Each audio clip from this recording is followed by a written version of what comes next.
Hi everyone, welcome back. കഴിഞ്ഞ ദിവസം ട്രാൻസ്ജെൻഡറായ ജാസിയുടെ ഇന്റർവ്യൂവിലെ ചില ടോക്സ് ഇപ്പോൾ ട്രെൻഡിങ് ആണ്.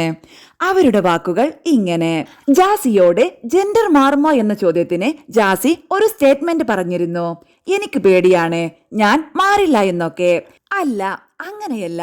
ഞാൻ ജെൻഡർ മാറുമോ എന്നല്ല, ഓപ്പറേഷൻ ചെയ്യുമോ എന്നാണ് ചോദിച്ചത്. പേഴ്സണലി എനിക്കിപ്പോഴും ഭയങ്കര പേടിയുള്ള ഒരു കാര്യമാണ് ശരീരം കീറിമുറിക്കുന്ന എല്ലാ കാര്യങ്ങളും. എന്തിനു പറയണം, ഒരു ഇഞ്ചക്ഷൻ എടുക്കുന്നത് വരെ എനിക്ക് പേടിയാണ്. അപ്പോൾ ആളുകൾ താഴെ കമന്റ് ഇടും, ഇഞ്ചക്ഷൻ കുത്തുന്നതൊന്നും കുഴപ്പമില്ല, വേറെ സ്ഥലത്തൊക്കെ കയറുന്നത് ഒരു പ്രശ്നവുമില്ല. ഞാൻ പച്ചക്ക് തന്നെ പറയുക, എനിക്കറിയില്ല. എനിക്ക് ഇഞ്ചക്ഷൻ എടുക്കുന്നത് സ്റ്റിൽ പേടിയാണ്.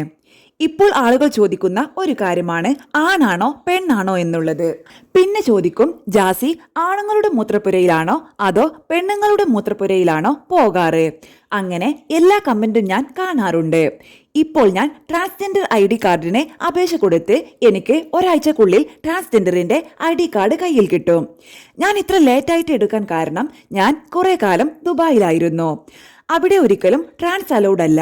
ആ ഒരു ഐഡന്റിറ്റിയിൽ അവിടെ വർക്ക് ചെയ്യാൻ പറ്റില്ല. അതുകൊണ്ടാണ് ഇപ്പോൾ നാട്ടിൽ വന്ന് ID എടുക്കുന്നതും ട്രീറ്റ്മെന്റ് എടുക്കുന്നതും. അവർ എങ്ങനെയെങ്കിലും ജീവിക്കട്ടെന്നേ. ഈ ചോദ്യങ്ങൾ ചോദിക്കുന്ന എല്ലാവരും ഇത്ര പെർഫെക്റ്റ് ആണോ? നമുക്ക് നമ്മുടെ കാര്യം നോക്കി ജീവിച്ചാൽ പോരെ. അവർ നമ്മളെ വീട്ടിൽ വന്ന് ശല്യം ചെയ്യുന്നൊന്നുമില്ലല്ലോ.